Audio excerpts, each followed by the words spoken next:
The night was dark, and Mike and I decided to explore an old spooky house near our city. We had heard many creepy stories about it, and the thrill of a scary adventure drove us forward. With a creaking groan, the door swung open, revealing the mysterious interior of the abandoned home. Excitement tinged with nervousness danced in our eyes as we entered the unknown. Inside, the air felt heavy, carrying the weight of forgotten memories and a distinct odor of decay. Our flashlights illuminated dust-covered furniture and peeling wallpaper, casting shadows that seemed to come alive in the corners of our vision. Despite the unsettling atmosphere, we tried to mask our worries with laughter, exchanging nervous grins as we roamed the lonely rooms. As the clock inched toward midnight, the initial thrill of our escapade began to fade. We settled into a room on the second floor, its door hanging loosely on rusted hinges. Piles of abandoned furniture surrounded us, silent witnesses to the house's long-forgotten history. With makeshift bravery, we decided to make it our base for the night. When midnight struck, the atmosphere in the house shifted. Out of the oppressive silence, soft knocking echoed through the walls. Mike and I exchanged worried glances, our laughter silenced by the sudden intrusion. We strained our ears, trying to discern the source of the unsettling sound. The aging structure responded with cracks as if the walls were groaning with suppressed secrets. The room seemed to pulse with otherworldly energy as shadows flickered and danced on the walls. My breath caught in my throat as I listened to the unnerving symphony of creaks and knocks surrounding us. "Is there anybody here?" I called out, my voice trembling more than I cared to admit. The words hung in the air, swallowed by the oppressive darkness. A heavy silence greeted my inquiry, broken only by the distant howl of the wind outside. Then, the stillness shattered. Footsteps echoed from the corridor outside our refuge. Slow and deliberate, they approached the room, sending shivers down our spines. Mike gripped my arm, his eyes wide with fear and disbelief. "Who's there?" he stammered, his voice barely above a whisper. No response. The footsteps ceased, leaving us in a vacuum of tension. With hesitant breaths, we peeked outside the room, half expecting to find the source of the ghostly sounds. The hallway was empty, bathed in an otherworldly glow from the moonlight filtering through the cracked windows. Doubt crept into our minds, whispering that perhaps our senses were betraying us. But then, from the shadows, emerged a figure, its presence sending a chill down our spines. The figure was a silhouette, barely discernible in the dim light. A raspy voice emanated from the depths of the corridor, echoing through the emptiness. "Leave," it hissed, a spectral command that reverberated through the very core of our beings. Fear clutched at our hearts as we stumbled backwards into the room, our minds racing to comprehend the unearthly encounter. The knocking resumed, now more insistent, as if the very walls were pleading for release. The air grew thick with evil energy, and a cold sweat coated our trembling bodies. We bolted from the room without a second thought, our footsteps echoing through the lonely halls. The house resisted our departure, groaning and sighing as if angered by our intrusion. As we burst through the front door, the night air greeted us with a chilling breeze, carrying with it the lingering whispers of the abandoned house. Mike and I fled into the darkness, leaving behind the spectral echoes of that haunted night. The abandoned house, with its secrets and malevolent presence, would forever haunt our memories, a testament to the thin veil that separates the living from the unknown.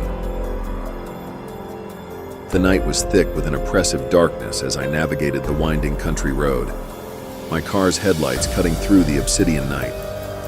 The only sounds were the rhythmic hum of the engine and the sporadic pattern of raindrops on the roof. I was far from home, surrounded by a desolate landscape stretching endlessly into the void.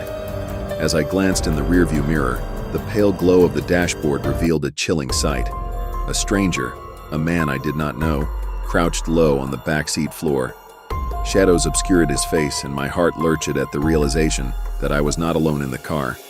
I swallowed hard, panic tightening its grip as I struggled to maintain control of the vehicle. "Who are you? What do you want?" I stammered, my voice betraying a mix of fear and disbelief. He looked up at me, and I could make out the contours of a sinister smile in the dim light. The metallic glint of a gun in his hand sent shivers down my spine.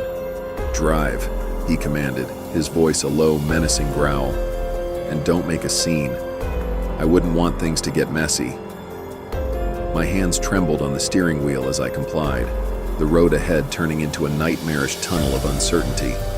The rain intensified, drumming against the roof like a haunting percussion of doom.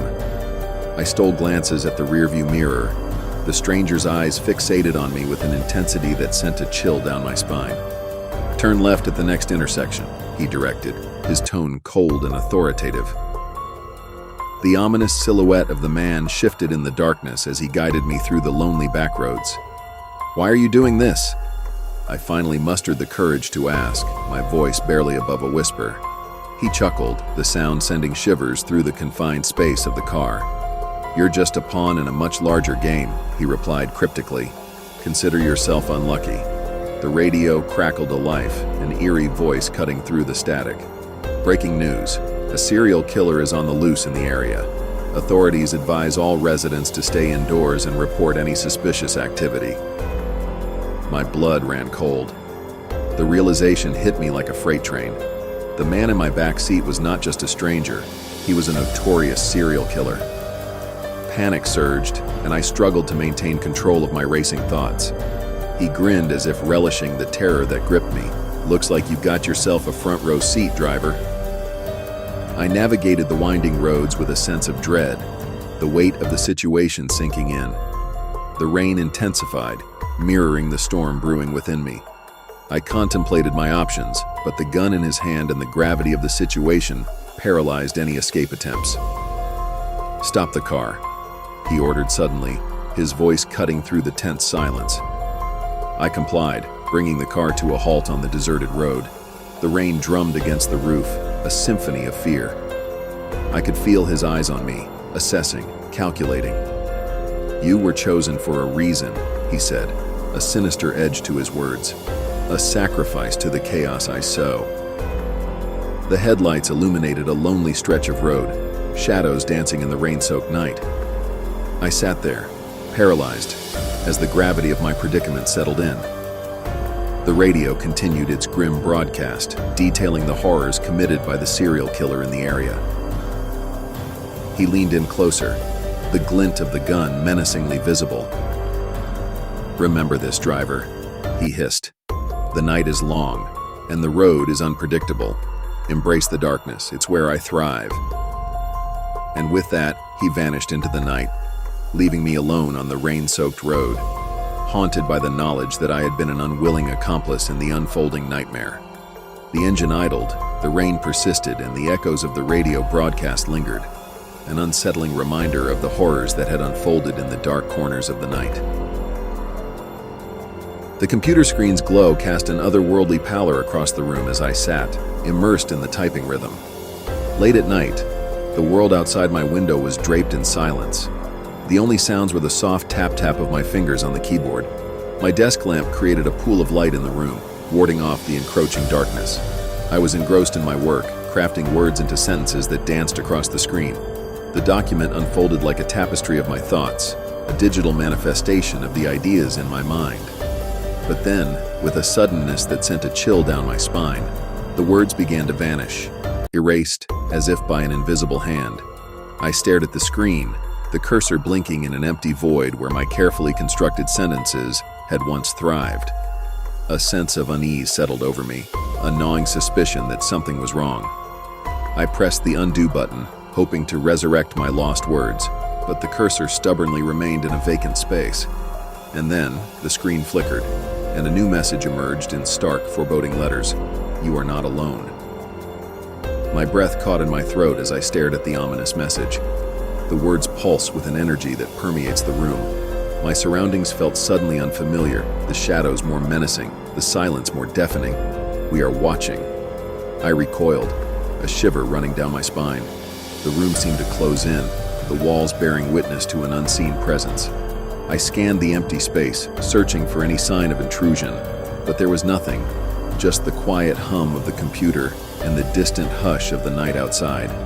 I hesitated, fingers hovering above the keyboard. The air felt charged with an unsettling energy as I pondered my next move. Another message materialized on the screen, each letter etched with a venom that seemed to seep from the very fabric of the digital realm. "Your safety is an illusion."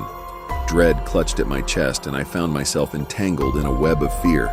The virtual and real boundaries blurred, and I questioned the sanctity of the space I once considered my own.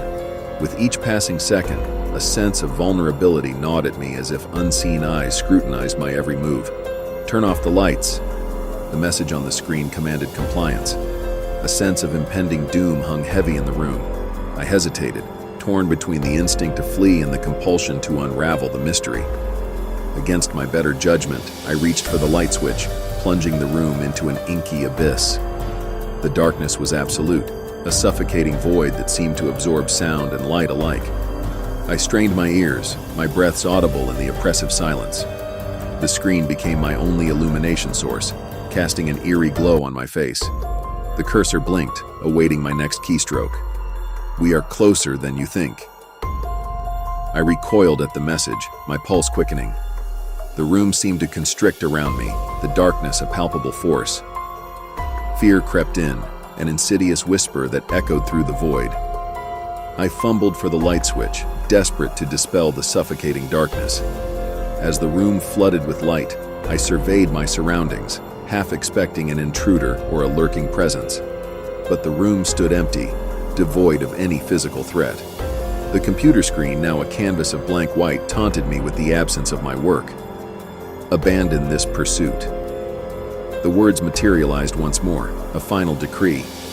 I hesitated, caught in a battle between reason and the inexplicable. With a trembling hand, I shut down the computer, the screen fading to black. Now bathed in the harsh light of reality, the room felt less ominous. Still, the echoes of the cryptic messages lingered, a haunting reminder that in the digital realm, shadows could manifest.